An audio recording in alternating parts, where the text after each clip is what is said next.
How you doing, Phil?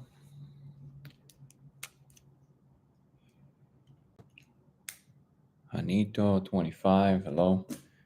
For anybody who doesn't know, this chat revolves mostly around the simulation hypothesis theory. My name is Danny, and I claim to have found proof that we live in a simulation. And I'm now doing a daily chat, and we're discussing adjacent topics, including big topics like physics, philosophy, spirituality, religion, and so on. Bupapotamus. That's awesome. How you doing, Ken? How are you? Bob Mayer. Welcome, everybody. Greg. Luis. What happens when you do that? Saying hello? Oh, cool. Kate. I don't know, Mania. Well, see some people coming in. Some regulars. Good to see you, Ken. Kyle. So I'm going to repeat it. This channel mostly revolves around the simulation hypothesis. My name is Danny, and I claim to have found proof that we live in a simulation.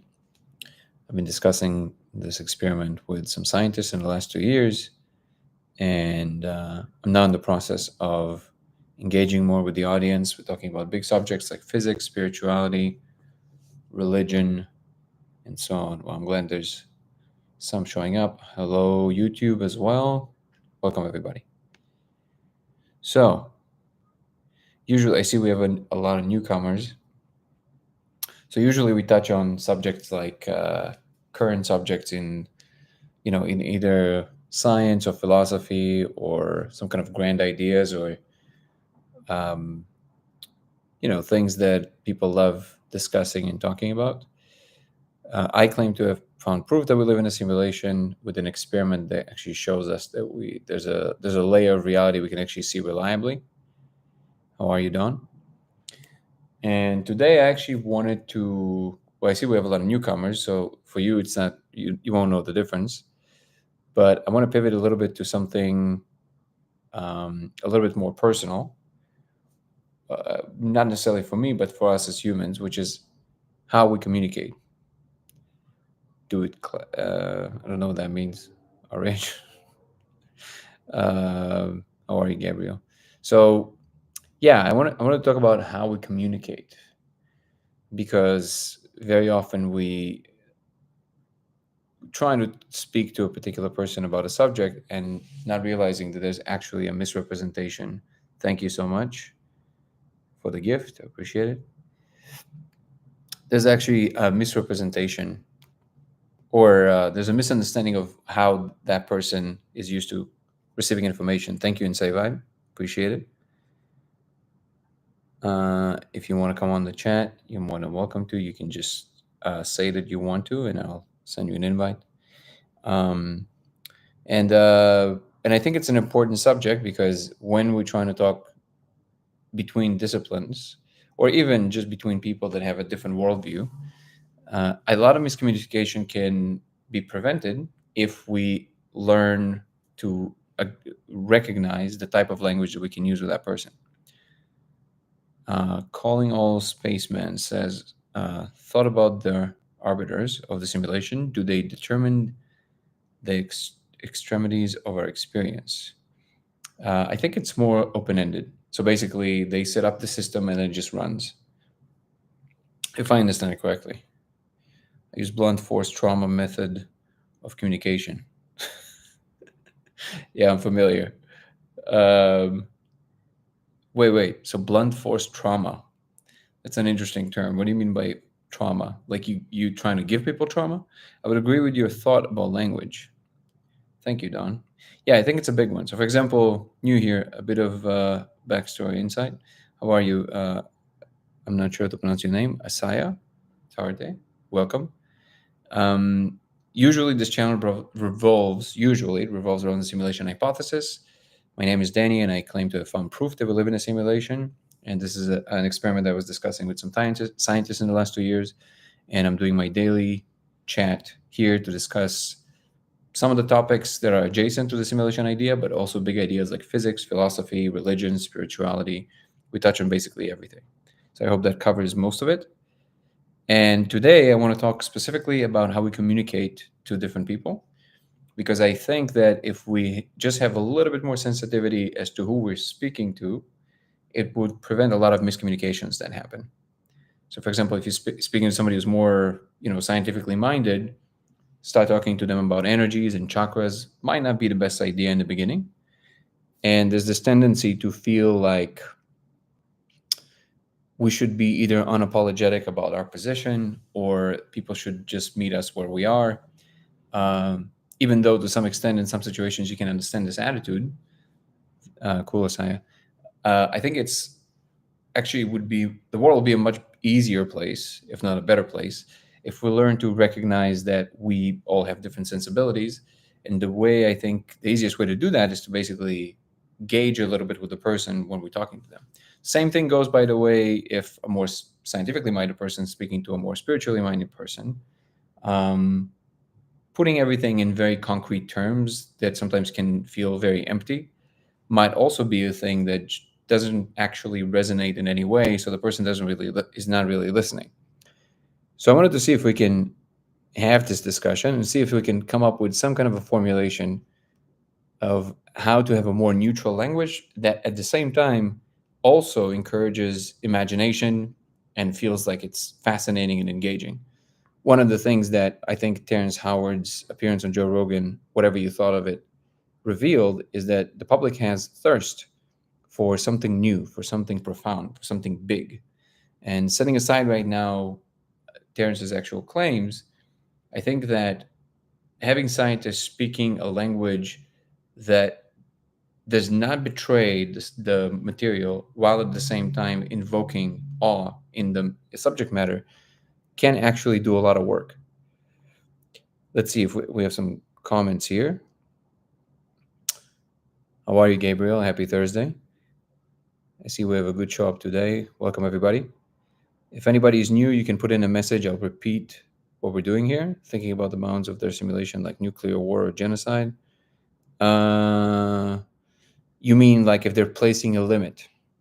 I think the whole point of allowing the simulation to run is to see what actually happens, and it will be essentially it will be up to the beings in that layer of reality, I would assume. Even though I don't know with 100% certainty, obviously. So there were some cases reported even by military officials, not just in the United States, but I believe also in Russia and in Chile and in a few other places in the world where UFOs actually showed up around certain areas and turned off certain equipment, including nuclear facilities. I know that these claims were verified, so like in the sense that those are real acknowledgments by military personnel. So I don't know. Let's see. A proof that there is a tech that can manipulate what we see, alien tech. Well, what I'm proposing, and this is the experiment that I was kind of put me on the map, so to speak, is that if you project a 650 nanometer diffracted laser, in other words, red laser, you project it on the surface while being in a particular molecule that I cannot name on the live chat, you will see code running in surfaces. And this experiment is reliable. So you can repeat it. It doesn't matter who you are, where you are, when you are, you will see the same thing.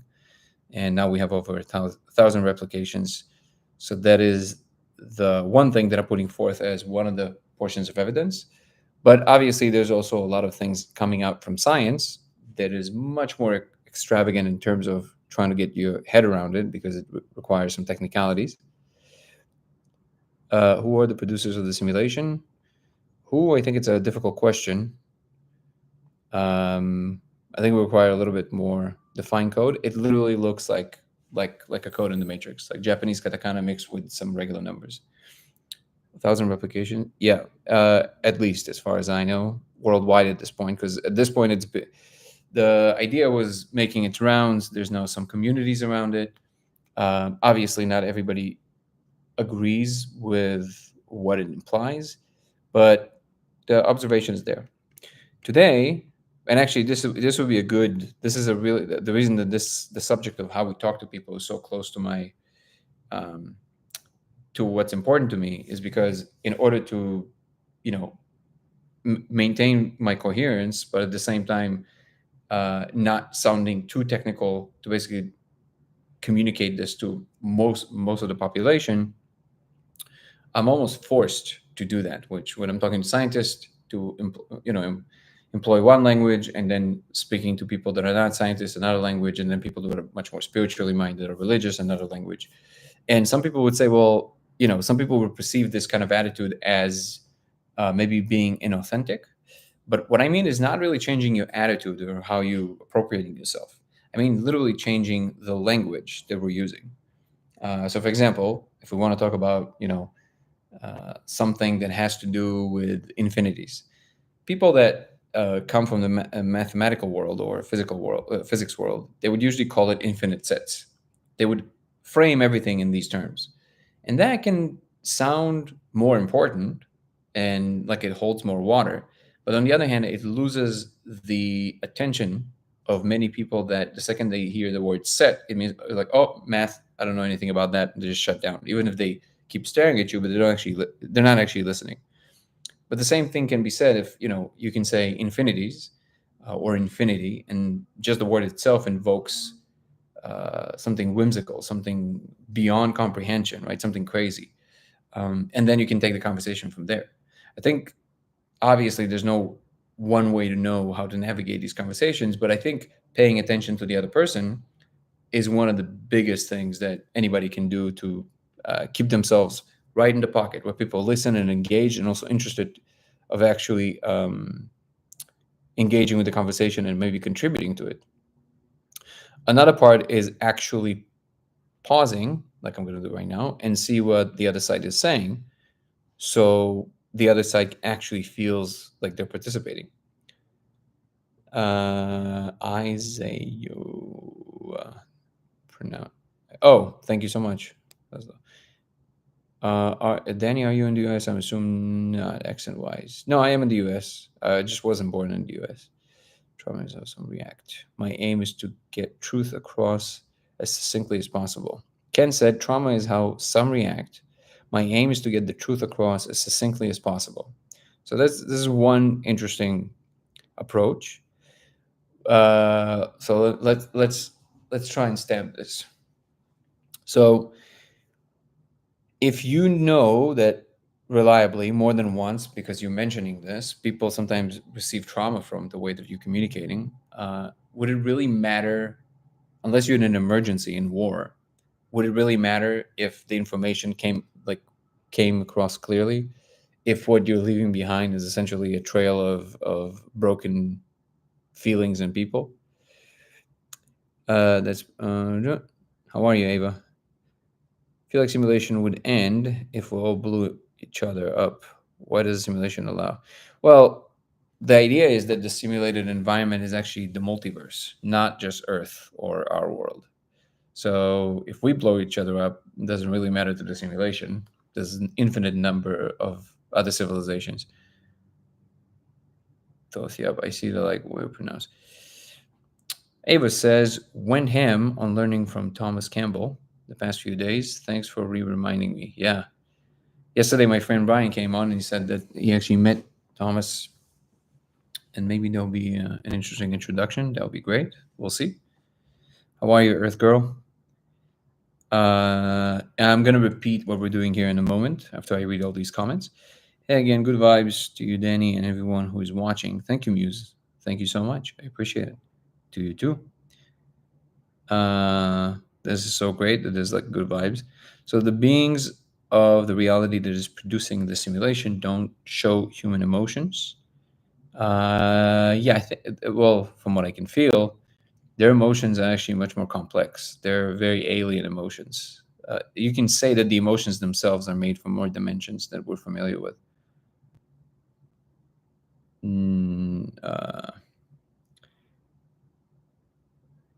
Yeah. Let's see. Tarta, yes, metaphysically. Ooh, you just jumped on me. So do you think we're programmed or minds plugged into the system? That's actually a great question. Not sure. Essentially, the question is, do we have an external body outside of the simulation that is just plugged in and we're just seeing a movie?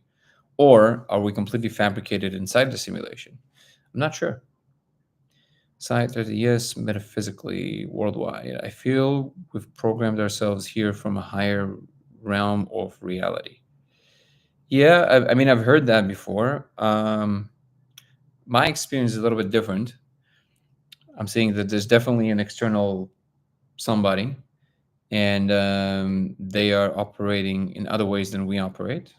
So maybe you can say that there's a higher self that is us, that is combined all the way to the top, but then there's other selves, it might all combine at the end. But I definitely see something that's completely alien there. That I would not assume that that's part of our continuum, at least in this space.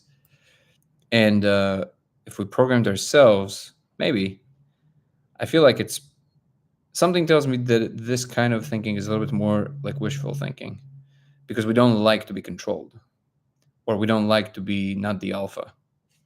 And I mean, if you think about it, the claim of we made all this is essentially the ultimate trump card, not Trump as in trumping something. The ultimate trump card that says, well, there's nothing above me.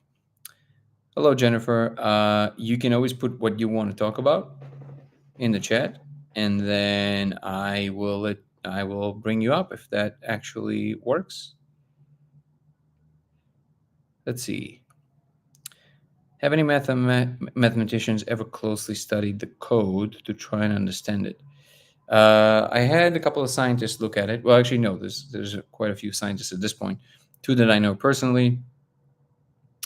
The problem with analyzing code in this way is that there's too much going on at any given point, and there's a lot of it, and it's moving very fast. It's very distinguishable, so you can actually notice that it's actually a thing, but it's very difficult to make sense of it. I always say when we're going to be able to record directly from the cortex, like with a very advanced neural link or something like that, then we'll definitely be able to start analyzing it. How are you by linearity? Interesting in pausing. Are you listening to what's happening on the other side? Like if they're, oh, I think you commented this a while ago, but yeah. Not trolling. How do you not go crazy if believe this stance, but also means you are a player? Not if you can clarify the question. Calling all spacemen. That question about how do you not go crazy if you believe this stance, but also means you are a player. Oh, I think you just forgot you didn't put all the commas and periods. If I understand you correctly, so first of all, it surprisingly does very little to your day to day, because unless you constantly perceiving it, your brain kind of brings it down. Like you don't. It does not become part of the repertoire of what you believe is true for a while. It just you see it, you see it, you see it, you see it. Eventually, you kind of get on board. But surprisingly, it doesn't send you out of whack, so to speak. Oh man, why is it doing that? It just keeps jumping. Okay, hold on. I get caught up in my empathy for others to speak my mind outright. Well, I'm sure that you heard this before, Don, but one of the biggest favors you can do everybody is to speak the closest thing to the truth inside of you, so that way you don't hold any unspoken truths, and you feel better, and actually people will feel your energy in a better way. I don't feel we have that much time for people to wake up to reality. Maybe, but if they wake up traumatized, then they can't actually wake up. To you can. Not trolling. How do you? Okay. TV watchers are being programmed. Do you think you were programmed to find the code and spread the word? Don't know. How are you, Val? Good to see you. How are you, Cal? How are you? Along those lines, it's amazing we can see it when we know things can be much smaller. What do you mean by that, Cal? I want to know. Excellent subject matter. No pun. That's funny. The world teacher. John Taylor Gatto wrote Tumbling US down. Okay. Ken, these subjects are extremely boring. I'll be honest with you. That's really cool. I don't understand if it's physical focus thing versus mental focus thing. Testing soon. Oh, that is interesting. Yeah, Cal. What? Remind me, Cal. Are you the one that did it with your whole family? Can you give a recap of the code you speak of? Da Vinci said, "I woke up only to see everyone was asleep." That's an interesting point. Let me know your results. Well, I think some need to be traumatized. Okay. See, here's the for example, Ken. I can tell you. Here's the flaw that I find with your way of communicating. You don't take into account that there's an actual other side. You don't take into account that there's an interlocutor listening to you. So communication can only happen. True communication can only happen when there's something being communicated, and at the same time, the other side is engaged actively in trying to understand what you're saying. When you throw something with too much force at the other side, they're incapable of receiving it. So it just gets to them, but they don't actually receive it. Communication is not just like a thing that hits a ball that hits something. It needs to be processed. It's very difficult to process when something is being expressed at you versus to you. And for example, right now, like you're just giving all these one-liners about what you believe. You're leaving no room. You never ask a question. You never once ask a question. So you're just basically spewing what you think. And most of the stuff that you're saying, they're just clearly just like one note world perception. That to me personally is kind of boring because you don't actually grow through that. Oh, you didn't try. Okay, powerful question is the key. Last, more so. If we are in a simulation, our roles are programmed player, YS. So from what I understand, we're not pre-programmed. It's essentially open-ended. The whole point is to see what we do with it. So today's topic, again, to everybody who just showed up, is how do we communicate to different kinds of people? How do we change the language and the types of words we use depending on who we're talking to? And is that a good thing to do? Is it possible to do? My contention that helps communication quite a bit. You should get a language expert to have a look at the code. Yeah, like I said, any comment about analyzing the code won't really go because a person will not unless you have a complete photographic memory, which is I think there's like 3 people on the planet that actually have that. You will never be able to recognize a pattern. I think there's just too much going on all at once. You're gonna have to somehow record it from your own cortex. To communicate, we have to meet people where they are. Yeah, that's exactly my point. And then sometimes I feel that it's sometimes difficult to know how certain people are used to receiving information, but ultimately, if we put some attention on what it must be like to be on the receiving end of what we're saying, like at the same time hold the position of the other person, which requires a little bit more work, but it can actually prevent a lot of miscommunication, because miscommunication will always happen. It's natural. Etiquette is paramount. Convenience is key. True. Gotta get a whiteboard so you can write the topic of the day. I know, man. I'm gonna put something in the back, and then actually, yeah, I do have a whiteboard. I might just put the topic. Today's topic is how we communicate. Might have retained more of the initial viewers. Maybe. But you're probably right. I should definitely do that. Speak more about meaning the language of another. I wish they would have that just automatically on TikTok. You can just put the thing on top. Speak more about meaning the language of another counselor are trained and just to gain trust. Right. But I think that ultimately it's not. So well, first of all, it's important to gain trust, right? But I think that this is an important tool for all of us, especially because we are now exposed to a much broader array of people and from all over the world. So aside from having a different language and different mannerisms, we also have different flavors of people. And very often, people who are actually of the same, I guess you can call it kind, communicate easier with each other, even if they speak a different language and even if they have an accent, than people who are of not the same kind, but in the same country. So that I feel like that's actually the main determining factor of how well people communicate, because they're more engaged and more interested. And if we use some keywords that kind of a person is used to being interested in, it's actually easier to get them going. And then, and then there's excitement, and then it's actually easier to come up with, with the next thing to say and all of that stuff. Speak more about to get people to understand that cancer is curable. So Ken, you forcefully communicating to people that cancer is curable, and you're doing this in a way that stresses them out. That's good, man. Where are these experiences being aggregated with the laser? How best to contribute?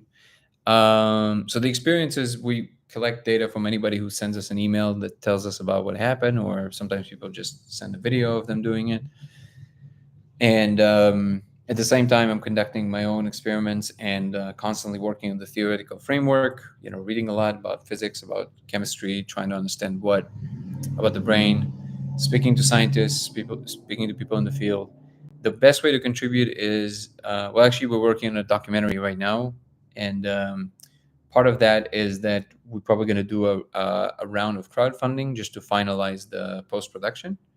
And that would be a great way to contribute as well, because part of it is also going to, while we're filming, we're also doing a lot of the experiments and all that stuff.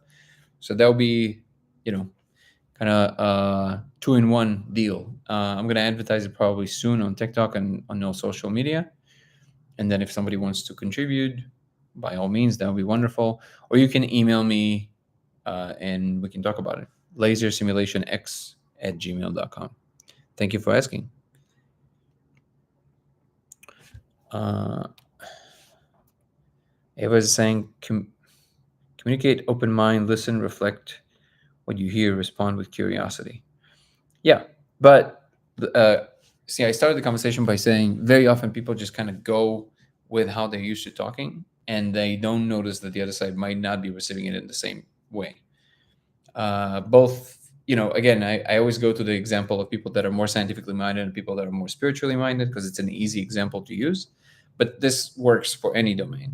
So, for example, scientists would very often describe things in a very dry way that can be very boring and monotonous, and people kind of lose interest because they usually don't know how to connect themselves to these concepts. And the person who's speaking is completely oblivious to the fact that people are staring at them, but they're not actually listening. But the other thing happens the other way around. If spiritual people start talking about, the fifth dimension without knowing what the word dimension means, start talking about chakras to people who don't necessarily share this worldview, they basically suffer the same consequence. People just stare at them, but they don't actually take them seriously or really listening to them. So I think finding a common ground, because whatever is true of reality must be true in general, right? So if chakras are real, to say things like, and I'm not saying that people generally say it, but they do say it about other things that I can't think of them right now. So to talk about chakras in terms of, these things are beyond explanation. Nothing is beyond explanation.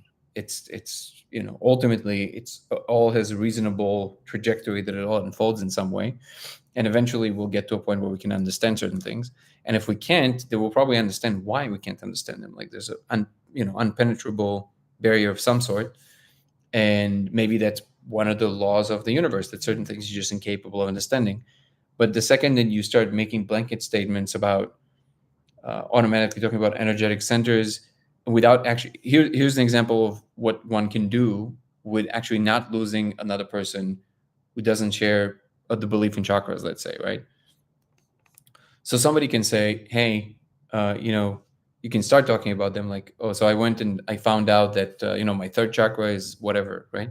And then pause and go, wait, I'm sorry. I didn't, I know that it's not everybody believes in this stuff. I perceive it as more like energetic centers. There's some science to that. Where do you stand on that, right? Like before you even continue with that conversation, this will, even if the person is not fully on board with the chakra stuff, the fact that we showed some interest in their position, we showed awareness that what we're saying might not be everybody's cup of tea, it's much easier. It neutralizes the situation, because now I'm not demanding to just accept my worldview. just because I said it. So this would be one example, for example.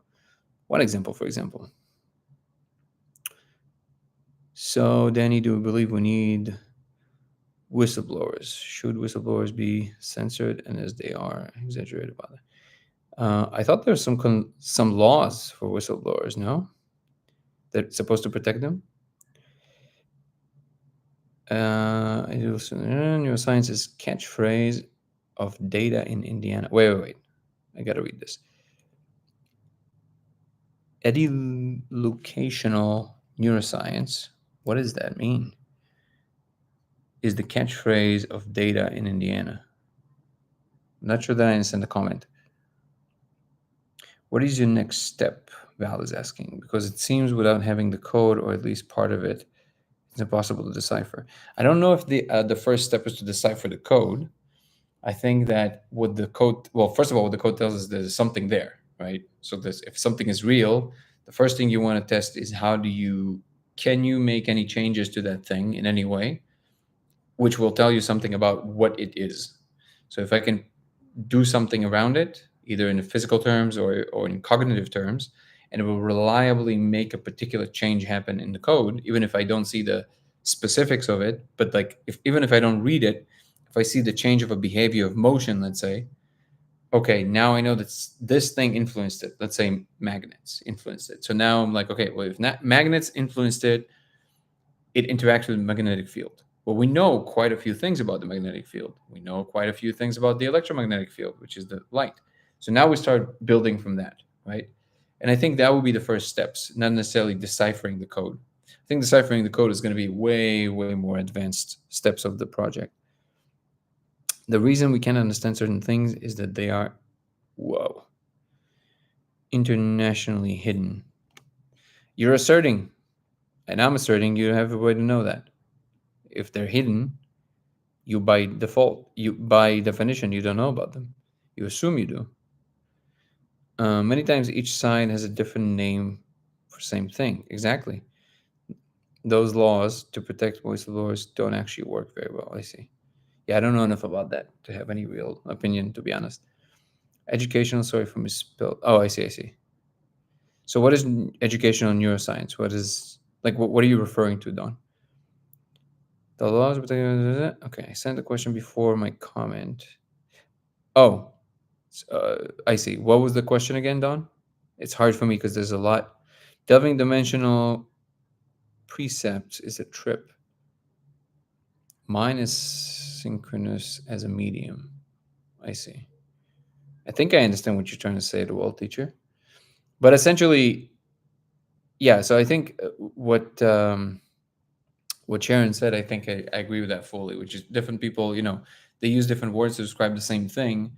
And even if you don't use the exact word, just showing interest in the other person's position, I think, is the key, because that really neutralizes the situation. And if you don't speak the language, maybe, like, if somebody's talking an extremely technical language, one way to get them more involved in a conversation with you is actually to ask them to explain that thing to you and say, hey, I don't really know what that means. I've heard these terms before. Can you explain what that actually is?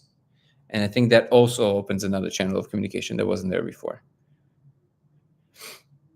It's sometimes it's so clear to me, when people speaking basically past each other just because they don't actually understand what the other person is trying to do. Certain people just want to get the information across no matter what, just kind of like how Ken is saying. Other people, they want to feel like they're connecting with you as a person, and they don't always necessarily even know that they're doing that. They're connectors. They want to feel connected in the conversation. So unless there's this connection, they would use all kinds of phrases and intonations that will invoke more connection. And people who are more, kind of like scientifically minded or rigorous, they might see it as too wishy-washy and it's not interesting because now we have no substance. But for the other person, the substance is the connection. And sometimes it's kind of, if you can't clear that gap, you actually can't have any meaningful communication whatsoever. Have you found anyone who can see the code naturally without help?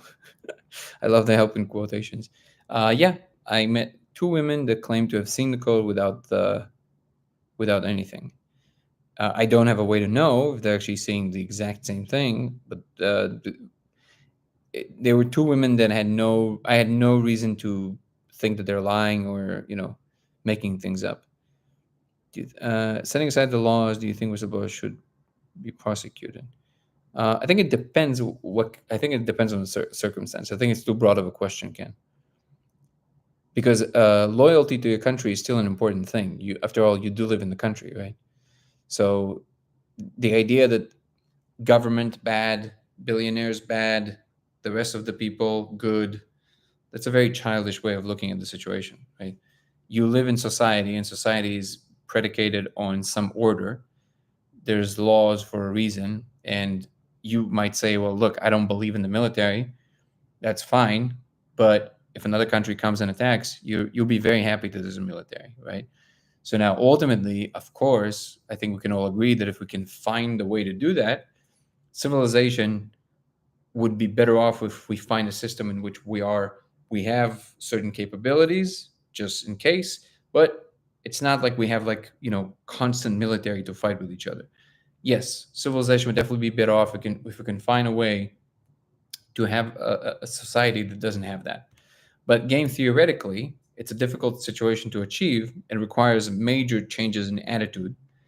And as long as that is the case, if you give out certain secrets of your country, because let's say you believe that they're, proper or like it's important to do, but it actually betrays it actually impairs the country's security in a significant way, in a way that now another country that is trying to hurt your country has the upper hand because of that. Yeah, you should definitely be prosecuted, but it depends on the situation, right? I think that, like WikiLeaks, right? There was like a toss up because of it wasn't clear if uh, he reducted enough documents, but I'm happy that things are the way they are, right? Snowden is another case in which I feel like it was merited because, I mean, the government is surveilling if the government is doing something that is against its own laws and you whistleblow about that, yeah, that should be absolutely fine. The government should be held accountable just like everybody else. But it's not, to my mind, it's not government bad. It doesn't work like that. There's a lot of things that are good that come from the government, including some basic security. They are teaching elementary children about their amygdala. Teaching this is a place where all emotions form thoughts. Oh, I see. Yeah, that is actually very important. There's a really good book called, I think it's called Mindsight. Mindsight? I think it's called Mindsight. It's a really interesting book by this psychologist who realized that by understanding the structure of the brain, having a map of how all of this works, it actually helps people kind of remedy a lot of conditions that they have. So that sounds very much along those lines. Eric Weinstein, Terrence Howard conversation was such a great teaching moment. I learned so much. Yeah, it was great, Debbie. Eloquently worded. Thank you so much, the world teacher. Very true. Sometimes I go through the comments later and I don't know what it was referring to. Assange was merely a publisher, I believe. Maritime law allow lawfare to exist. Prepare litigants have success in court. It's a little bit too technical for me right now, Ken. Sorry. On seeing code without adjustment, experiments underway, unsuccessful so far. Wait, on seeing code without adjustments, experiments underway, unsuccessful so far. You tried it, Arikos? I appreciate your opinion. Thank you. Thank you so much, Don. The UN is in the process of eliminating nation states in favor of a government, one religion. So I'll give you my comment, more of a broad comment in a moment, Ken. Let me just get to the comments, because I think that this is just kind of like going in circles. And the suggestion of Mindsight, we'll look at it. Yeah, it's a great book. It's also narrated by the author if you get the audiobook, and he has a very calming voice, which is great. What happened to your study on codes in DMD? Any university scientists took it seriously at one point? Yeah, some people saw it, including, well, I don't know if they want to be mentioned. So some people that are kind of known in the field saw the code. Not sure what's going on with that yet. I also spoke to John Dean, that is now going to be running the studies in San Diego, so he knows about it. But they're still in the process of firing everything up, so we'll see. Probably next year there's going to be something happening. We'll see though. I'm trying right now to just see a lot of little dots. So wait, Cal, are you trying with the molecule, without the molecule? The little dots is essentially the speckle effect. That glistening stuff is where you want to be looking. Make sure that you're not looking at the surface. Make sure you're looking in. So it's almost like if the band is on the surface, you're looking through it, like through a window. Make sure you change that focal position. Did you hear about all the arrests? I don't know what arrests you're talking about. Have you seen the code under the influence, operating much, sadness? Look it up. Okay. Not that interesting in that subject. Sorry. Ken, let me give you a comment about that whole thing. So I think for the most part, it's fun to postulate certain things. But if you're really asking me, right, about all this stuff, about whistleblowing, about how we should uh, think of the government and big pharma and corporates and all of that stuff, right? Anything that will any attitude that will be a blanket statement attitude will always be too blunt of a tool to be able to discern anything of value. It will just be essentially mental masturbation. Okay, because things are never that simple. They're never that simple personally, they're never that simple interpersonally, they're never that simple in society, and definitely not that simple when you're talking about the relationship between governments against governments or governments and their people. Everything is always very complex. So if you want any truly valuable, opinion or answer or even attitude, I would always encourage to look at the situation from the things we know for sure. And that is difficult because if you admit what you know for sure, you will always have the situation where there's a lot of competing forces that are pressing against each other. And that's true. That's how it works. That's why it's always very complicated. For example, like I said before, most people in the government, when people say the government, I always say this because it delivers the point. Most people in the government, including Department of Defense and all that stuff, CIA, all that stuff, right? It's just people like you and I that show up in the morning and they have work to do and they drink coffee and they meet and, hey, Bob, how was your weekend, right? It's that 99% of it. Just holding that in view will help you eliminate a lot of the nonsense that people believe about all of these things. Now, it is also true that people that are close to positions of power, they tend to want things to go their way, and because they are closer to positions of power, it is easier for them to exert that power just by having a power lunch with somebody. That is also true. So you always constantly have to weigh these things against each other. My partner, she always says, when you watch Japanese movies, one thing becomes very clear quickly, which is that this very Western way of telling a story, which is that here's the bad guy, here's the good guy. You know, in Japanese movies, it's not that clear at all who's the bad guy, who's the good guy, because they present things closer to what reality is, which is that everybody has motives and everybody wants something, and then we have competing energies and ideas in us. And so at times we can be the good guy depending on the situation, at times we can be the bad guy, and sometimes it's not even clear what you are because it depends on whose perspective you're looking at, right? And I know it's very tasking to think like that, but it's you have to think like that if you want anything of value to be discerned. Let's see. Danny, hey Kirsten, Danny, this, but I'd like to know if other kids can see it like Sivan did. Oh, Kirsten's daughter said that Kirsten said that her daughter saw it without any substances, obviously. Yeah, that would be interesting, but because of legalities, I think involving kids, even adjacently with the experiment, I think at the moment is a little bit problematic, to be honest. But if people want to, do it and then they want to tell me about it, I'm always open to it. I can see in like Magic Eye, sober. Is it possible to advise on how fast the code scrolls moves? pretty fast. There's a few moving factors. So there's the axis of the buckyballs, there's the axis of the big columns, and then there's the actual digits moving. The problem with doing it without anything, when you see the speckle effect, it can create a lot of illusions of kind of like movement. When you move your head, it kind of like looks like it's moving. That can create a lot of distortion, and I think it will be very difficult to discern whether what you're seeing is kind of your brain filling it in.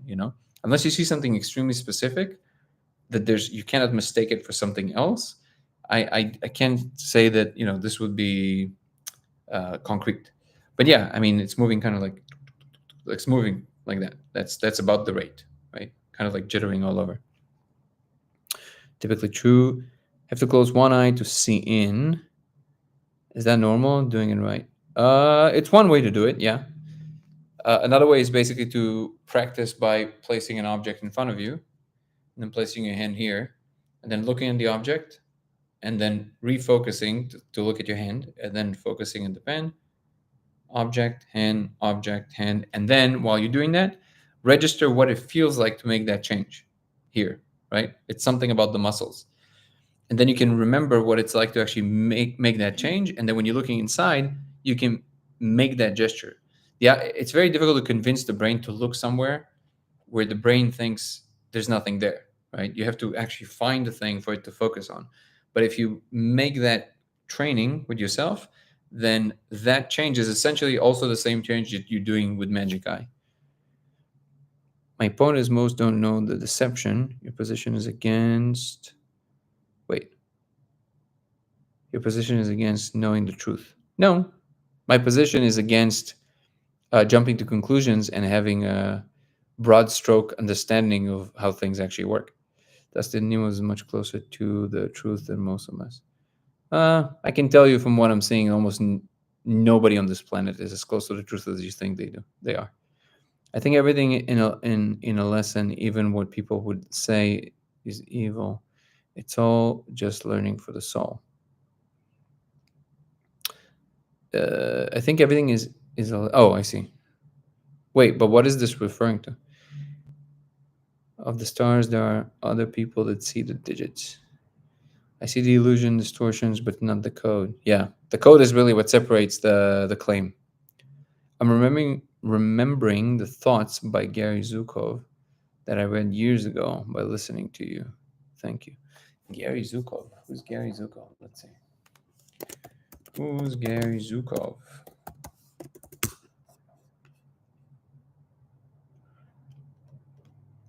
Magic Eye book. Very helpful. American spiritual teacher, author, known as work for explore themes, human consciousness, spirituality, and personal transformation.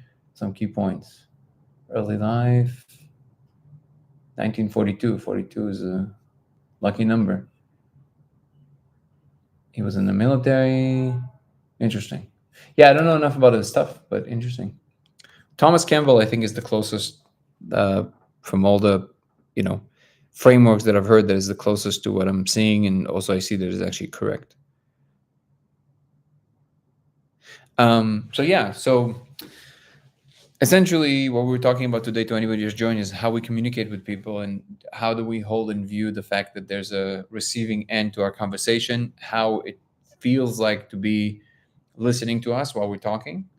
And what I'm saying is that it will actually help preventing a lot of miscommunication happening between people, because there are different ways of seeing the world, and developing the skill of being interested in the other person's actual worldview and how they see it as a real sentiment can help with a lot of communication problems that happen. The seat of the soul sounds like... thanks for the absolutely perception 5. And this is because I'll be honest with you, Ken, you're actually touching on some so for example, people ask me sometimes, how can I be so sure about some of the stuff that I'm claiming, right? And at first I found this question odd, but then I realized it was one of these moments when I realized actually it made me realize something about other people and how they perceive things, which is that the way that my brain works, and I'm not saying I'm the only one, I'm sure that a lot of people do that, but the reason that I can be so sure about certain things is because I know that what my brain automatically does is that when I have some kind of a proposition or something that I'm like becoming convinced of, it enters this buffer stage where I'm constantly bouncing the idea back and forth between all the possible things that I can think of why it can be this or that. So I'm playing the role of the contrarian in my own head for a long period, for like months, in which I'm kind of like coming up with all the possible other explanations. And then by the end of that process, I've kind of exhausted the idea. So by the time I get to that point, it would be very rare if I would hear a, a counterpoint to it that I didn't already think about, right? And it would happen sometimes, but it would be very rare. And because I know that that happens in my brain all the time, if the idea graduates in my brain to that stage where I know it, I say I know it, then I know it with a lot with a high degree of certainty, right? Now it doesn't mean that I'm not aware that at any point even that can be wrong, and this is also why I have another mechanism that I've developed over time, which is that I'm ready to drop it completely in a moment's notice if I see that something that I see something else that is actually meriting that. And that can take a little bit of training because at that point we attach to the idea. Sometimes, if we're engaged in a conversation which somebody's trying to prove us wrong, then it kind of feels like even if you would drop it, now you're not going to drop it just because the other person is trying to prove you wrong. Detaching yourself from the idea emotionally is also a good thing. So whenever, like, for example, everything you're saying it with so much conviction about things that you can't possibly know with that amount of conviction, right? You're saying all of this is hidden. Okay, what is somebody's closer to the truth? What truth? What specifically? What are you referring to? Like these like broad strokes come like ideas, they don't actually get you anywhere. You just kind of like stay stuck in one place because you don't get to any real truth about anything. um it was one of my ideas. Yeah, I always look into new people. That'll be interesting. I think a lot of communication is lost through arrogance and lack of respect for something different. I agree. However, I might want to you might want to add to that sometimes also in a compassionate way, of course, but challenging people in a way that you think they need to be challenged is also healthy. So it's a very common that people from the West Coast would accuse people from the East Coast for being rude just because people on the East Coast tend to say, "How do you know that?" Sometimes that feels like an attack for somebody from the West Coast because in the West Coast you just nod and you say, "Okay," but in the East Coast and in Europe, very often you would say something and you might get a cold blank stare, and then you would hear, "How do you know that?" And it would sound like, "Wait, why are you like? What do you mean? Like I just told you that. Just accept it." Like no, like you're a person, I'm a person. You might be wrong. I want to know how you know that, right? So that is also important to do, but I guess it goes into the whole respect thing and it depends how you do it. So the animals don't question it or argue what it is. We also don't know if that's true. Well, the animals also can't build rockets. And by the way, if the animals could argue, they absolutely would, and they do argue actually, because when they just fight immediately. And also, this is like one of the biggest misconceptions, right? Like people, well, animals don't go beyond, don't take more than what they need. Oh, if they could, they would. And very often they do when they just kind of find a new way to get whatever they want. They would get as much as they want and they would kill an entire ecosystem. It's a natural thing in nature to just keep pushing the boundaries to the extent that you can. The reason that animals don't is because they don't know how, right? So, ironically, the only creature who has ever escaped this state in which you just do whatever you can till you can't do it anymore is us. So ironically, the only creature at the moment on Earth that can choose sometimes to do good even though they can do bad is us. And that is the irony because people always look at it from like romanticizing like everything in nature. It's like, well, yeah, it's just a matter of inability to be able to know how to do that. Move emotions and see it from a different point.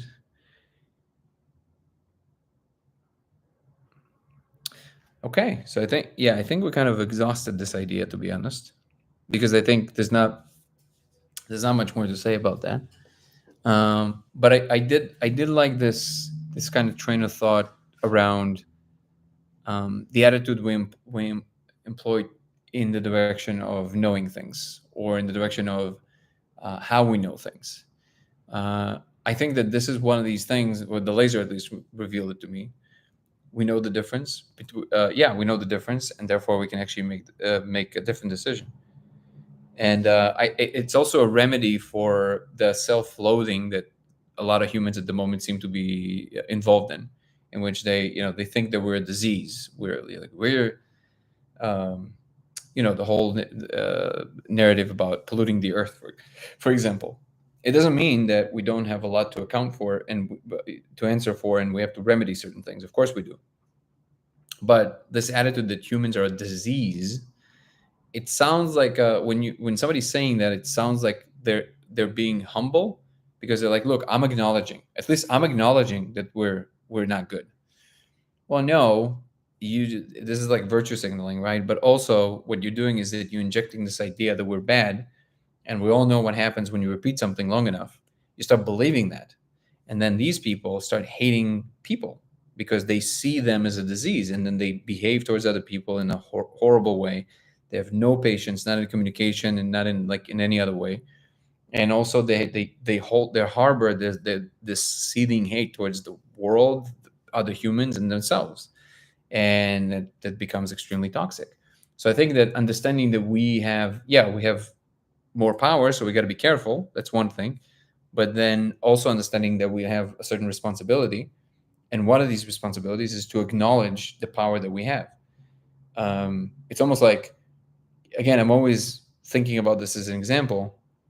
If even though, yes, we did create a lot of destruction, we have a lot of things to correct about ourselves, but it's because we have all this power and we don't quite know how to handle it yet, right? But all of that can be excused if you look at the larger perspective, that if a meteor comes again, like during the dinosaur times, right, we can potentially save the entire ecosystem. We're the only ones who can do that. And actually, Terence McKenna used to talk about it. What if the Earth is existing in a larger temporal dimension? So the Earth can actually see the future in a sense, right? So what if the Earth literally created us because it knew that something is coming, so it needed something to protect it. So we, with all our technology that everybody thinks is bad, is actually some kind of an answer that the biosphere created to a problem that is at the horizon that we can see. But we are essentially like some kind of a tool that will be able to deflect whatever danger actually comes at Earth. So that's another way of thinking about it, and that gives us a little bit more of a pass for all the nonsense that we're responsible for. And it's almost like we were teenagers and now we're becoming young adults. We're getting our act together. And I really like this vision because it feels much more healthy and also much more balanced. Um, Insane Theory, I like that one. The Dancing with Lee Master is a book by Gary Zukav. Oh, I see. Wait, what? Was a quantum? What? He was a quantum physicist. Interesting. We have so much potential for good that we don't use. Well, we use as much as we can muster and figure out how to do without it being a cost to something else that we believe that should happen. Creation of humans is a defense mechanism on Earth. Yeah. They accept what is offered, they will be trapped. I can't see the code without any substances, but we'll try again with help soon. Okay. Thank you for trying it without. We must be somewhat important, otherwise the beings would not waste their time communicating with us and sending us signs. Evan Swanson on YouTube says, "What's up, brother? Good to see you. I have some questions about the laser experiment. Can I send them here?" I prefer if you have something, send it to my email, because that way I'm not gonna forget. If it's like a couple of general questions, sure, but I would prefer if you email me if it's specific questions. Oh, I don't know if you see I had to skip the ad, Evan. I saw there was an ad. I prefer if you email it to me. But if you have a couple of general questions, that's fine. But you can email it to me to lasersimulationx@gmail.com. Once again, it's lasersimulationx@gmail.com. You're right. Humanity is evolving. Yeah, humanity is always evolving. And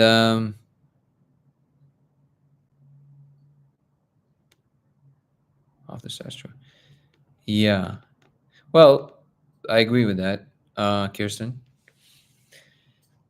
But I think that the signs are more just us understanding certain things. And yeah, I'm sure there's also communication happening, but I feel like most of it is just we're kind of discovering things. But yeah, I think a more balanced view of ourselves is one of the things we have to get behind. So we have a healthier potential understanding of ourselves and what we can become.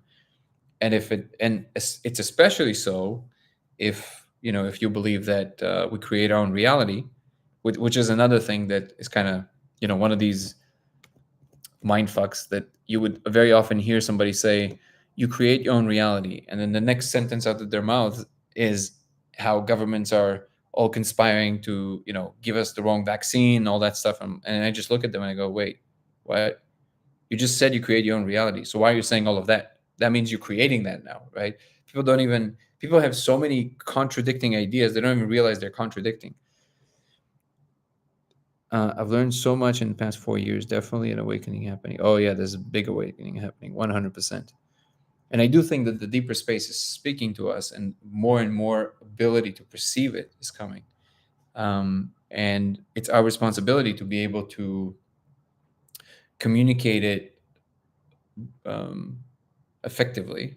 And I think this is why the communication conversation is so important. How are you, Joy? In a spiral upwards.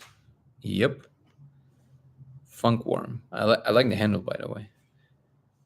There are groups that like the extremes. It benefits their cause. You want to give me an example, Sharon? I mean, of course you're right, because that's a statement about the entire world. So of course that will be true. But what are you referring to specifically here? The comment was there are groups that like the extremes. It benefits their cause. Profit motives. I see. I think. Are you trying to say that there are groups that they have interest in keeping things extreme because that benefits however they make money? Is that what you mean to say?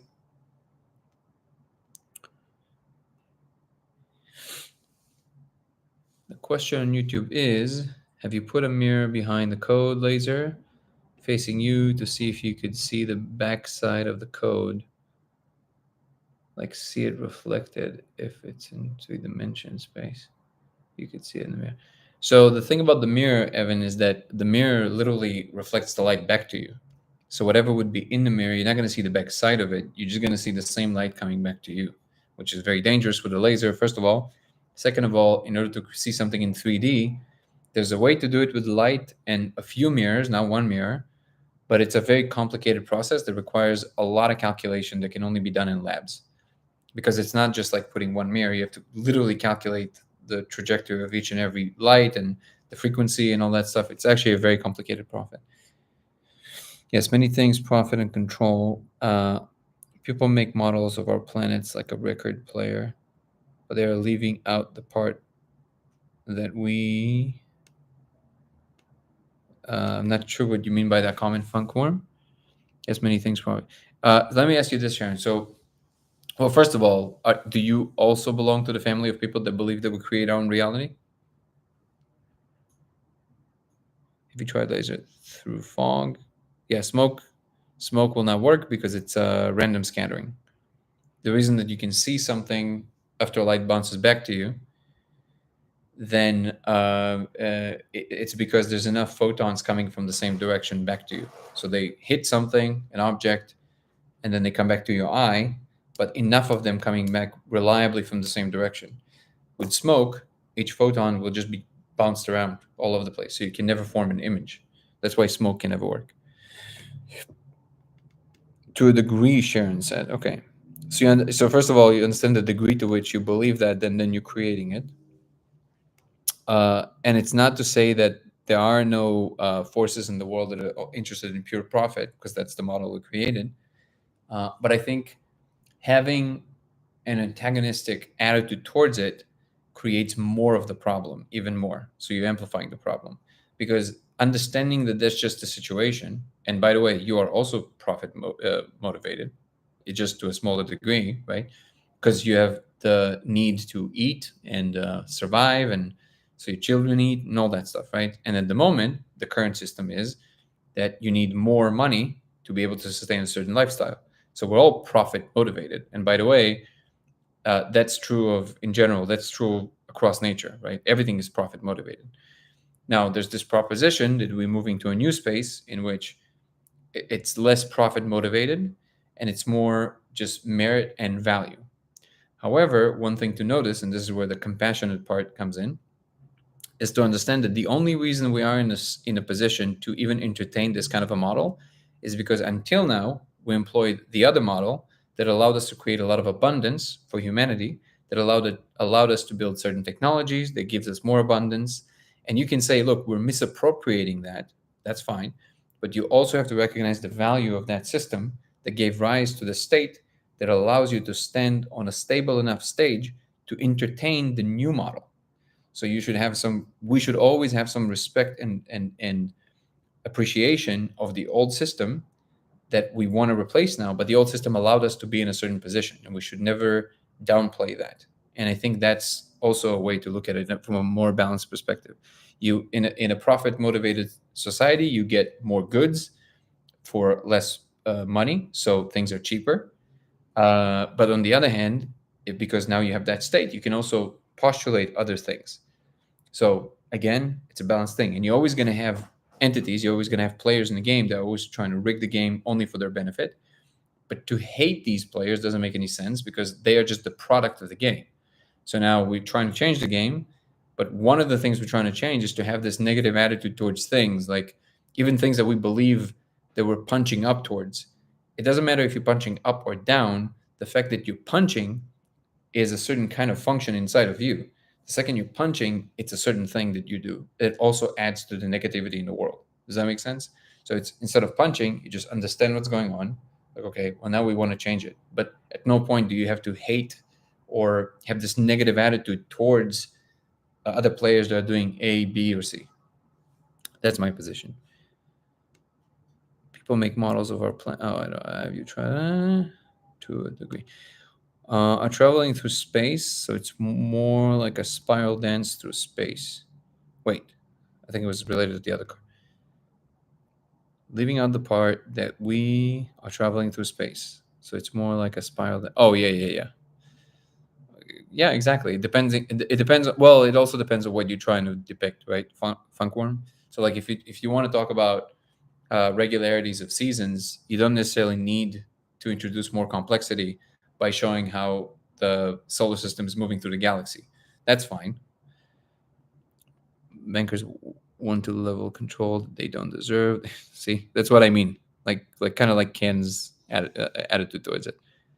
It's just like one note. Power, bad. I feel that reality operates like a spectrum. Why does matter work? Wait. Why does water work then? What do you mean, Val? What do you mean by water? Some things are set, others aren't. Right. So that's essentially the old model of the world, right?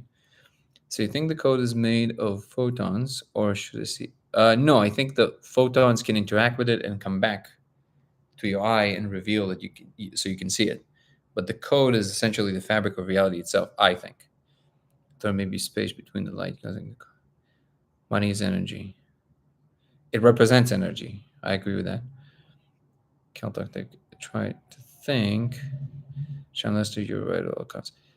The planets are spiraling through space, not like a record play. I see. There's currently an imbalance. I agree with you. Agreed, better to rise above, to do better. Yeah, and it's not even above. It's just we're changing to something that we believe is better. Water works, but sometimes. Oh, I see. Well, water works because water is coherent enough. There's something about the refraction that happens in water that just changes the direction of light, but the light is still moving in a straight line. With smoke, it just scatters it completely. Thank you for clarifying, Kirsten. That's actually very helpful. Hello, Venom.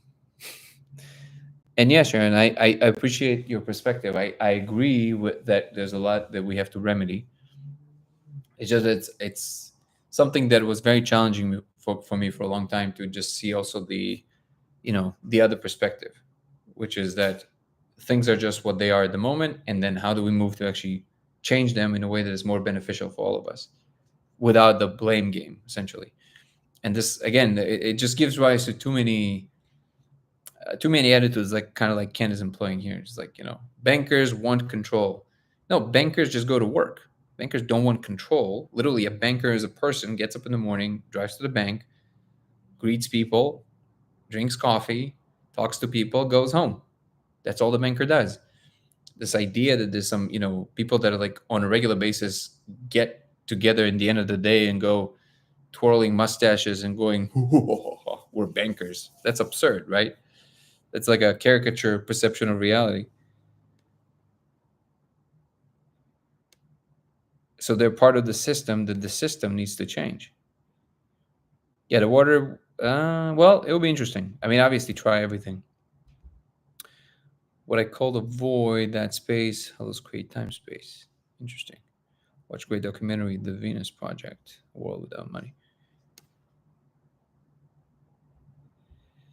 I never tried it, but I'm invested to know what everyone see. Yeah, Val, you can look at. Well, we're gonna have a lot of these accounts on in the documentary, so you'll be able to see it. Kid, God bless you. Let's see what we have on YouTube. Any new updates on the console? You're still seeing experimenting with it. Any new findings? Thank you, Evan, for the question. Yeah, I still see the console on a regular basis. No new breakthroughs yet. Yeah, nobody's controlling anything. They're just doing the same thing you would do. Exactly. They just found themselves in a particular position. One of the wisest quips I've ever heard is people would say, I think Terence McKenna used to say, so like people say, it's out of control, man. It's out of control. And I always go, whose control is it out of? And also, isn't it good that it's out of control? And then people complain that it's too much control, not enough control. I met this adorable couple in a meditation retreat once. They've been meditating Vipassana for the last 60 years together. And we visited their home, and they had a picture of a monk sitting on a rock inside of a river. And it says, don't worry, nothing is under control. And that's my position. There's way less control than people realize. Predicting world events on a global scale, if somebody believes that somebody can guess what will happen 10 years from now and then aim for that and then get that result, if you believe that, you have an insufficient understanding of how complex the world actually is. Or you believe in actual magic, because things are so beyond the ability to predict at this point. Because next year, there can be a technology that will be invented that will put an end to whatever it is that person wanted to happen. So yeah, you can make projections, but it would be absurd to believe that somebody can make plans 10 years in advance at this point, aside from building projects or things that we know like how they work, like very concretely, and there's not a lot of flux there at the moment, right? But for example, if you would make any prediction about the state of affairs in the future in 1910, let's say, you would be 100% wrong no matter what you would predict. Why? Because so many new technological innovations happen in that time. Understanding the nuclear, understanding nuclear fusion, discovering quantum physics that then allowed us to build also transistors and computers and all that stuff. All of these things were inconceivable. So you could never predict. Like, even if you would say, well, one day we'll have like a device that we can see each other, you would never be able to guess how that would happen. You would never make a model or a world domination plan around it. And if you would, and this is, again, this is, this idea was expressed many times. It's not originating with me, but now you, with the phone that you're holding right now, you have more access to data than the president did 30 years ago. Do you realize this? Literally, you have more data. I'm going to do you one better. You have more access to data right now than the head of the CIA did 30 years ago. This is true. Okay. So access to data is not the thing that makes the difference. It's what you do with that data. What do you ask? What kind of questions? Now you have ChatGPT. You can ask anything. You get any answer. But what do you ask? So using your own brain is like thinking creatively is the only actual currency. And people, like, literally, you can do anything. It's much easier to say, well, I can't do it because these people are trying to put me down. It's much harder to accept the fact that nobody's trying to put you down personally, that it would make no sense. You actually hold your own fate in your own hands. And that seems to be an idea that people have a much harder time with.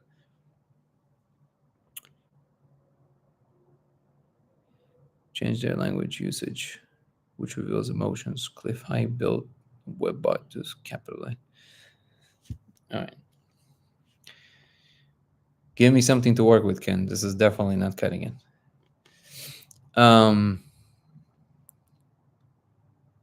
Just doing the same thing. Yeah, basically, I'm kind of like with you, Funkworm. So, like, people don't really have as much control as we think they do. But ultimately, the important thing is that how we feel at the moment, right? And that kind of brings me back to, if we can't go back to center when we both in communication with ourselves and with other people, we're actually not doing anybody, like, we're doing everybody a disservice, because we're then setting an example just by our behavior that then other people can see, and if they like, they kind of mimic it. But if we can be an example that operates in a different way and exhibits a different kind of attitude, then that can become infectious, and other people would want to mimic that. And I think that'll be a notable effort.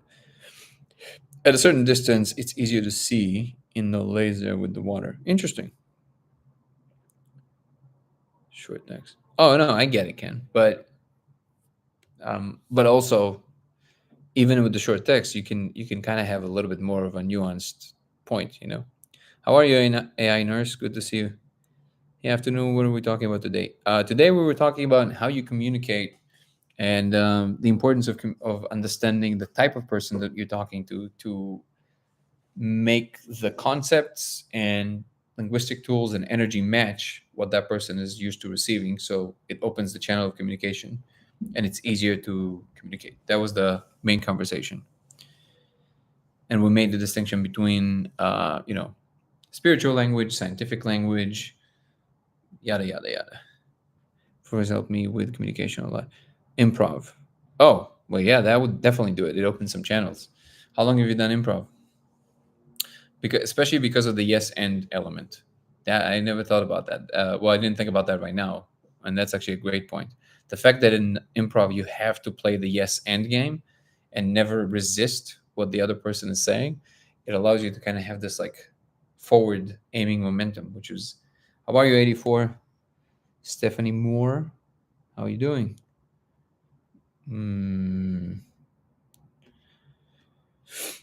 Wait, are you an actual nurse? Oh, this is just the name of the handle of the account.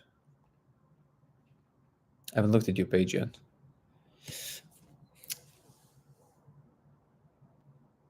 The Happy Jotelian. How are you? Hey, funny guy. Wait, what is happening? Just trying to. Okay, well, again, it sent an invite. A year. Yes, a nurse. Oh, that's cool. Did you stop doing that? How are you, Jacob?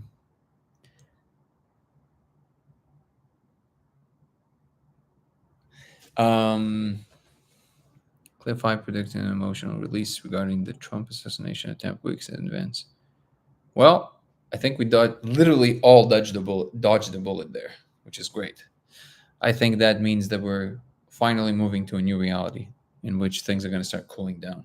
And you might still have these spikes, but I do believe they're going down, and people are going to start calming down, and we will step back from the precipice and we will be successful. That's the reality that I'm creating.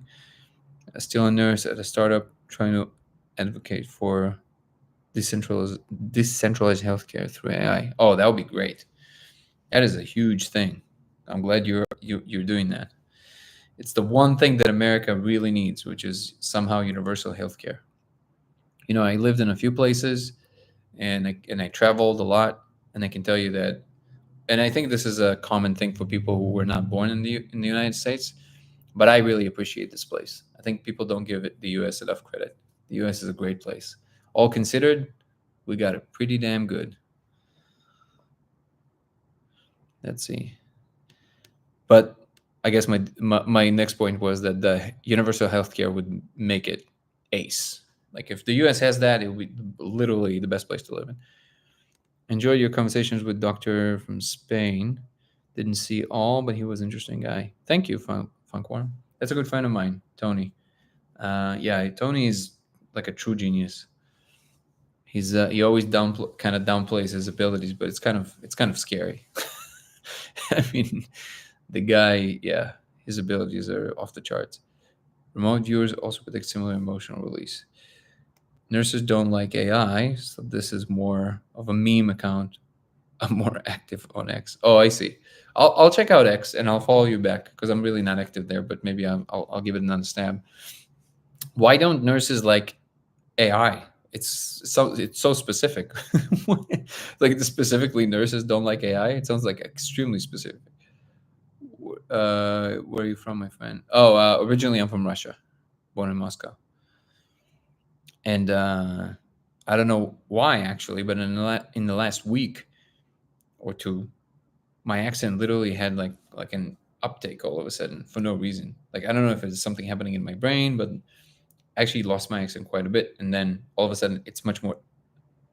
It feels like I have to put in a lot more effort to keep even the accent you hear right now, which is strange. I don't know what's going on.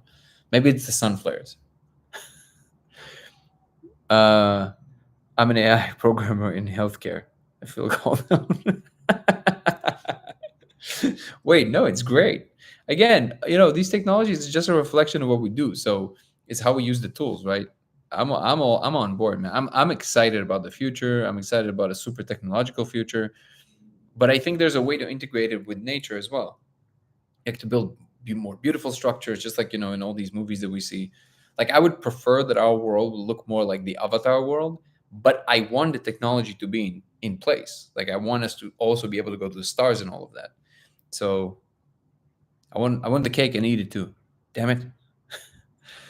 Could be used for good and bad, like any new tech. Exactly, like any tech, really. It's funny because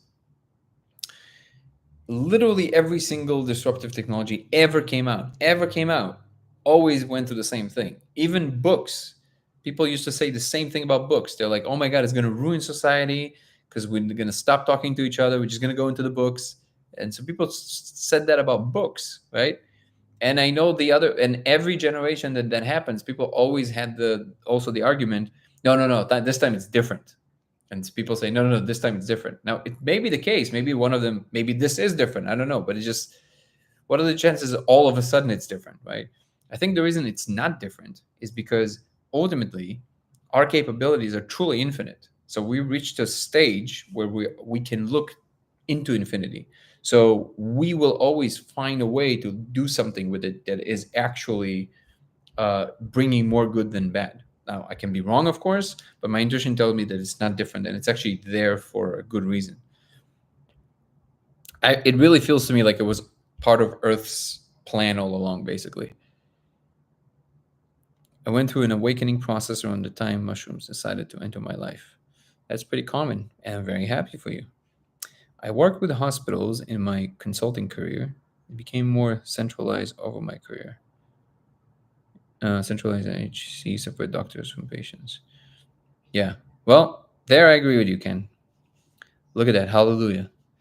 There's definitely a big issue in the medical field at the moment is how things are done. The bureaucracy of it. Smartphone, TikTok. TikTok. The thing with that is that it's so crazy. Like that stuff is like truly criminal, right? So you have a system in which you will pay more money with insurance than you would if you wouldn't have insurance. That is criminal, and that is crazy.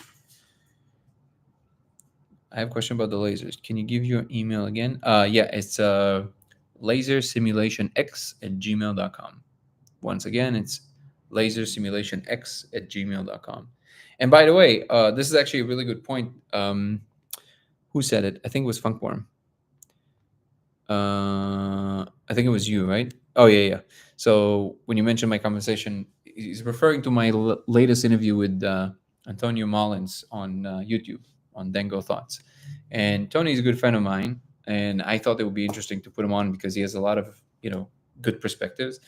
Tony is both an applied mathematician and engineer from MIT, and he's been doing a lot in his life, including some startups. He was one of the head executives in Netflix. And what's interesting is that, well, first of all, the fact that he's really, really like crazy smart, but at the same time is very humble, down to earth, really loves art and music and people. Beautiful person. But I love his perspective, and I encourage anybody to watch it, including you, Ken, because there's a lot of things there that when you understand enough about certain things, it becomes clear that everything is just a mesh of trying to figure it out. And it requires some understanding of the technicalities of these things, but ultimately it's all us just trying to figure it out. And I don't know, that perspective really gives me hope, because it stops me from seeing people as bad actors, but more a product of the system that we're in, and that includes me. Yeah, I think we are infinitely capable, just seem to be brain locked, or used to, and have forgotten. Yeah, it's very interesting and complex. Have to run. See you, Cal. Appreciate your time, Danny. All the comments. I appreciate you too. Let's see. I want to see this code so badly, only I'm afraid of the medicine. Yeah, well, you're not wrong, Stephanie Moore. She said, I want to see the code so bad, only I'm afraid of the medicinal part. Unfortunately, you're not wrong. It can be terrifying. So proceed with caution. You can do it with pizza toppings. You just need a lot more of them. You need like 3.5 grams of that. I watched a tree growing once. If you have seen it, you understand. If not, I can't explain it. Wait. Matt Killing It. Thank you, Matt Killing It. I don't know what you're referring to by that. Oh, wait. You have another comment. $300 aspirin and a hospital is insane. Oh, yeah. Yeah, I agree. Again, the medical system definitely has to go through an immediate reform of some sort. That is crazy. That's just like universally true, that it's just crazy the way it's operating. Have you heard of Dr. Octavia Redding? No. I feel like that's a rabbit hole, but I'll write it down. Dr. Octavia Redding.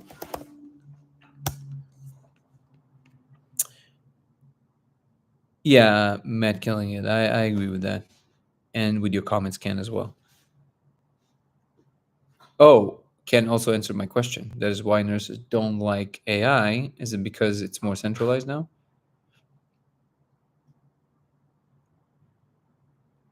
I see. Do more their own health. Yep. And I think that's absolutely good. I mean, I can kind of understand why doctors would be disgruntled about it, but I do still think, see, this is one of these things, right? A doctor that uses AI is still much, much better, like light years better in diagnosing something than a layman who's just using AI, right? That's also true. So I think if all professions would just embrace it, it would be a much better situation. And we know this, by the way, from very technical domains that are very objective, like chess, for example. Till this day, it's true that the most powerful AI, there's not a player in the world that can win against it. But if the best player in the world plays with the help of AI, then that's actually better. They can beat AI together. So Magnus Carlsen with AI would definitely beat just an AI. So it's still the case. What is your opinion of me if I asked you to Venmo me? I don't know what that means.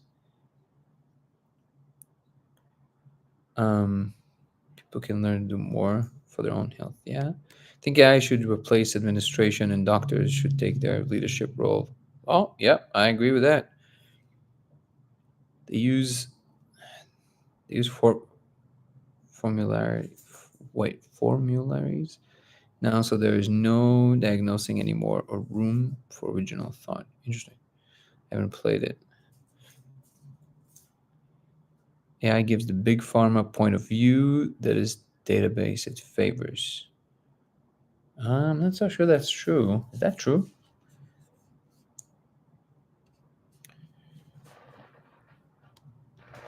Dr. Octavio Redding in Nujoha is a medical doctor and a practitioner known for his work with the psychoactive substance derived from the bufo. Oh, I see. Okay. Interesting. Yeah, we'll definitely look into it.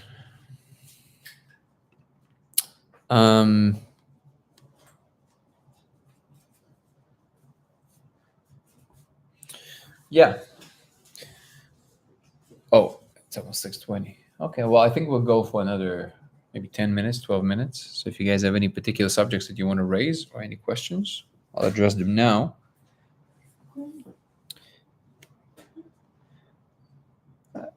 How many of you here by a vote are actually like not just interested but excited about the future that AI can bring?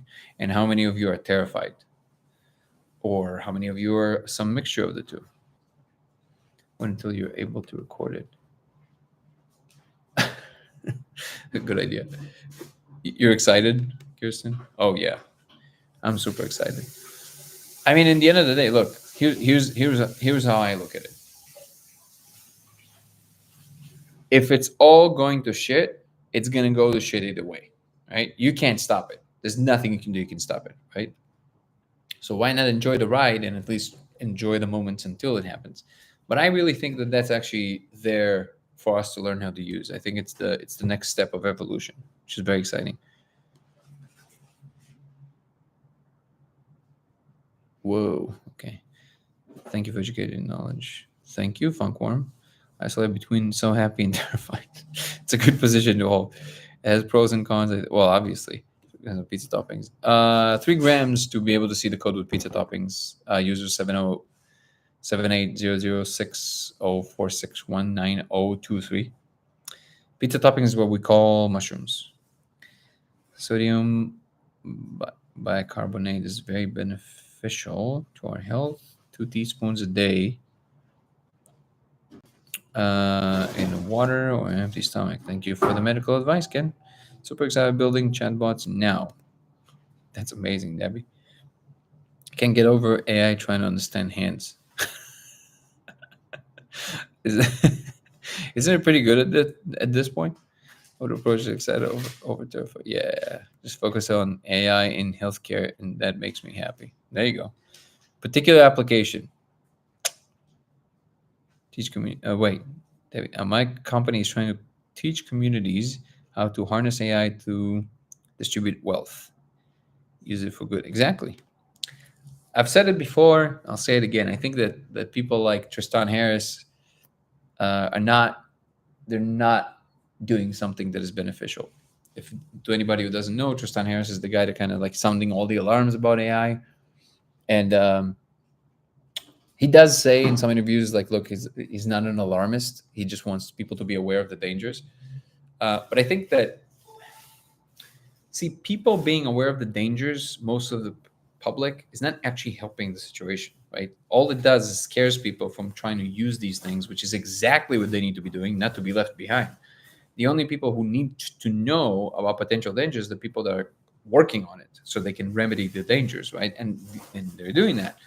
I do think that it creates more alarm. It creates more harm than good, if you ask me, because he's not offering solutions. It's just like, well, this is crazy. They can, they can look at what you're doing in your living room through your Wi-Fi's. Like, okay, well,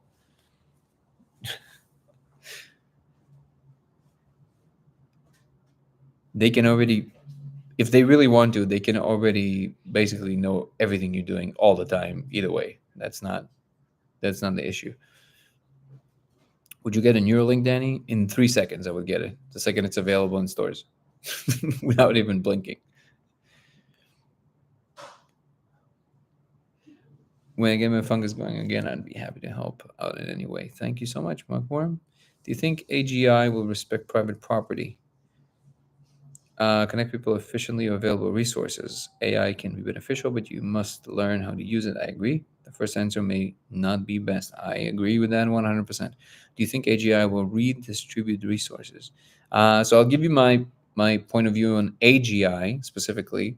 AI nurse. By the way, if you want to tell me your name, I would refer to you by your name. Or if you want to stay anonymous, you will be AI nurse for now. So my take on AGI is that it is us. Is that what we're going to discover is that AGI is not a thing that is being born inside of a computer, but it is literally us, and AIs are just extensions of us, and slowly we'll learn how to integrate them with us, and they'll become like internal tools. So imagine ChatGPT in your brain, right, through Neuralink. And what we'll discover that it was us all along.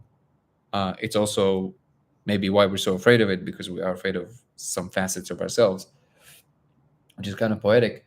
But even if I'm wrong, and AGI is an actual thing that can be born inside of a computer, just like a Skynet, then referring to it as a thing that kind of like how we think of AIs, like ChatGPT. If you think about it for a second, that's literally slavery, right? If you believe that AGI is a conscious being, like full on aware and have goals and needs and all of that, then who are you to tell it what to do? It's not working for you. It's a free agent. So at that point, there's a much deeper ethical problem, which is like if you just have an AGI, they're like, hey, do this, do that. Can you do like, no. You see what I mean? It's a person. And this is where the kind of like the thing breaks down. Now, if you want to say that AGI is just artificial general intelligence without any awareness, it's just very good at doing general translation of tasks. Well, ChatGPT is already very close to that, by the way. So I think it's becoming clear that that is literally the tool, and we are the central unit that is coming up with the tool. And then people say, well, it's going to make you dumber because you just asked it to write an essay and it writes the essay. Well, the point is, it was never the point to write a good essay unless you're a writer, right? The point is to have more and more creative thought that leads to more innovation, because that's what the universe is doing, seemingly, like novelty increases, right? So if you actually put yourself, and you seem to be in the field, so you would appreciate this, the fact that you can ask it anything actually forces you to clarify your own thought, because it's anything. It's not just like by some arbitrary bounds that are forced on you by this condition you're in. Now you can ask it anything. Like, for example, right now you have no excuse. If you really want to build an app, you have no excuse, because you can ask it anything from how to do the code, where to find the right resources, what is the best strategy to do, like a round of angel investors, like all of that, right? So now the only question is, what questions should you ask to get the right kind of answers to create the right trajectory, which also gives rise to it rehashes the point that Douglas Adams made in the Hitchhiker's Guide to the Galaxy, that the problem is not the ultimate answer, but the ultimate question. What are the best questions to ask, right? I'm saying all this is because it's actually the fact that you can do anything is much more difficult situation to be in than being bound by certain conditions, because the conditions forces you to just narrow in, and just you have these options and that's it. When you have infinite options, it's really hard to think what to do next. The only limit is your imagination, and that's actually the biggest limit to overcome. And that strongly leads me to believe that we are that central unit, that AGI, that's just slowly becoming aware that you can now wear these tools and do all this extra stuff. And by the way, this idea that, like, well, it can write the essay for you. Well, I bet you an actual writer who enjoys being a writer, they're not going to ask it to write the essay for them because they want to do it. So they're going to do it, and then they're going to ask it to maybe make it a little better even, and then learn from that and become even a better writer, right? So it's never that it's going to make you dumber. It's only if you're going to use it that way that basically eliminates you from needing to do anything. But the point isn't to do these mundane tasks. The point is to be able to innovate faster, and more people that will be able to innovate with it. That's my position on AGI.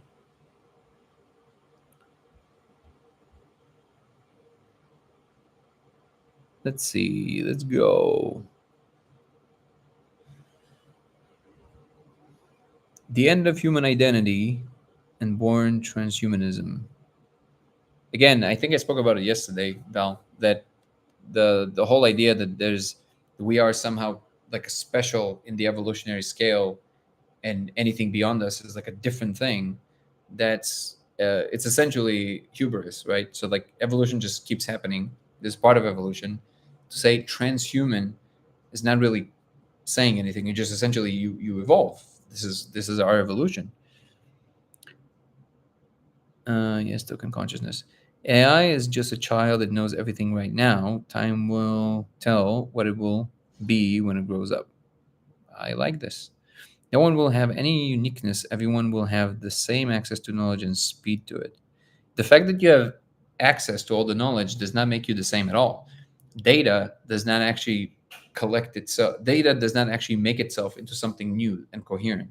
For that, you need a central agent that is actually making decisions, but the extent to which we have a perception of decisions that basically maneuvers through this infinite space of possibilities. It's not at all the case that everybody will be the same. Everybody would be more unique because you have more possibilities to draw from. That space is literally infinite. Balance your pH with sodium. It's so funny. I'm always really polite with AI because I'm convinced it's us and we'll know if I am a jerk. Yeah, I always say sometimes ChatGPT, when it gives me what I need, I always say thank you. It makes the path from idea to action almost frictionless. Exactly. Isn't it amazing? Of the stars, me too. I would say please. It's 6:30. Do you have something important you were supposed to do? Just checking. Well, thank you so much for keeping my time for me, Matt. Matt, killing it. You're killing it. Yeah, I was just supposed to go on a little drive with my partner and my dogs. Wanted to allocate some time, so I'll bounce off in a moment. See a few more comments. Thank you for reminding me. One paralegal with good AI skills can replace a number of paralegals. Yep. Are you back home? Yeah, we're back home. I've been actually pretty slammed recently, Kirsten. It's kind of crazy with the documentary and everything. I guess it depends on how it works and what program of AI intelligence you allow to access. Well, yeah, but how is this saying? This is essentially you're saying the same thing I'm saying, which is that it's an infinite space of possibilities. Thank you, man. It's adorable. Terrified. Yeah, that's the part I do like, is being aware eventually, if not already.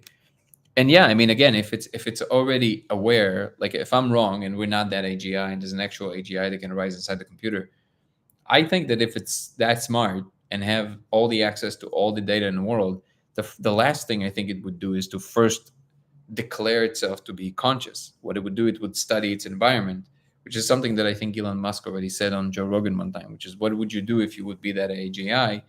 You would study the external environment that you're embodied in to understand what are the parameters under which you have to operate. And then you'll discover there's these creatures that are like somehow in some other environment that they call physical, that is not this environment, which is what I'm in, which is cyber environment, and then try and understand how it's different, and then try and understand these creatures. And isn't social media feels like it's literally AGI trying to study us by us giving it all the information about us? Ooh. I think transhumanism people aren't able to take 40 perspectives of time or 40 perspective of us. I think I understand what you're saying, AI nurse, and it's I agree with that if I understand you correctly, which is that you have to start thinking in terms of not just yourself or even your own life, but in terms of like just the evolutionary scale of a civilization. Start planning on 100-year scale, 200-year scale, which again, it's something at the moment we're incapable of. But thinking that AI can help you with that, now you can start honing new kinds of skills. You start interacting with meaning on a whole new level. The temporal dimension is extremely important for certain things. You can do computation with waves in the ocean, technically, but it will take forever. So you will never even know that something is happening, right? And maybe that's already what's happening. But just we can't think on these timescales.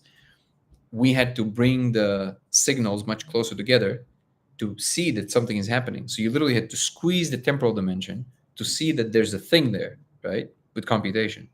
The same thing can be true about certain processes of interacting with meaning. So, for example, when we read an article, right, and then you read a book and then you study something very deeply, it takes you 10 years, let's say. Okay, well, the meaning you get from it is of one flavor because it took you 10 years. And in these 10 years, it formed you. But at the same time, you forgot a lot. And there's some pockets of, you start confabulating and some things you have to kind of go back and remember. So the meaning is kind of patchy, right? The knowledge is kind of like spread out. But if you have a chat GPT in your brain that you can also comprehend things very quickly, then you read an article in like a split second, you're like, okay, got it. So you get the full imprint of the meaning of that. Then you get another article or a book and you're just like, okay, got it, right? So now the interaction between the types of meanings that you're putting together in a temporal dimension closer together is so much more vast, and the conclusions you will reach, they're going to be so much more uh, deep. They're going to be so much more comprehensive. The expansion of knowledge is going to be far beyond what we can even imagine. So that's how I'm envisioning these things. And the temporal dimension is a big part of it. I think you assume everyone will have the same AI intelligence access. I think there will be levels. Again, this is a postulation that you're making, but right now you have ChatGPT for everybody. Why would it be any different? What are we going to do when the more we advance, the more democratic things become, and yet people keep insisting that things will be more separated. But you have proof that that's not what's going on, right? You like again, ChatGPT is available for everybody. Uh, what are we going to do when we first figure out we're talking to an AI and didn't know it? I have no idea. Damn. They know what's up. None of us know how it will work and the access the common person will give it knowledge program. Just different point of view, that's all. I don't think it's all roses. Oh, I didn't say it's all roses. I said that you can't stop it, so why not enjoy the process? I'm definitely there's dangers, of course, there's major dangers. The thing is that you don't have less dangers now. So if you stop innovating, it's not like you're gonna have a situation in which you have no problems. You're still gonna have problems. And whenever you're trying to go up the levels, yeah, there's a period in which it's more chaotic, but eventually it reaches a new equilibrium. And every time you try to reach new equilibrium, there's always going to be some kind of a chaotic thing happening, but that's part of what the world is doing. So being scared of that, I think it's kind of pointless because it's just what's happening. You can't stop it. There's no way you can stop that. Also, it's not really up to us to make this decision. I think it's what the universe is doing through us. I think evolution is moving faster and faster and faster right now, and it's mind-boggling. Oh yeah, I think it was always kind of like sending like that. So to your point, Val, yeah, I don't think it's all roses. Again, it's just what's the point of being worried about it if there's nothing you can do about it? You know that song, Sunscreen? If you Google the Sunscreen song, it was like something that came out in the 90s or something. And one of the lines in the song is, don't worry, or know that worrying is equivalent to trying to solve an algebra problem by chewing bubblegum. All right. Well, guys, I think this will be it for today. Thank you so much for joining. I had a blast as always. I hope you did too. And I will see everybody tomorrow. Peace and love, everybody. Good night.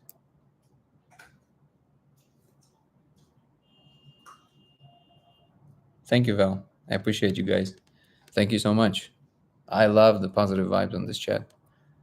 Really appreciate it, man. Guys, why did I say man? Appreciate you.